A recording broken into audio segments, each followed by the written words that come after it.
పోల్చా కాదు మా అమ్మ. ఏమండి?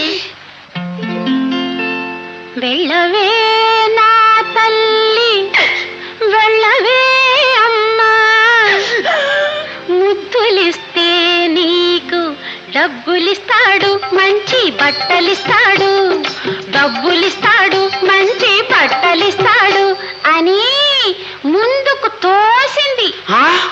అది తల్లా కాదు, రాక్షసి, పిశాచి, దెయ్యం. తర్వాత ఏమైందో చెప్పు. తప్పనిసరి వెళ్ళాను, సిగ్గుపడ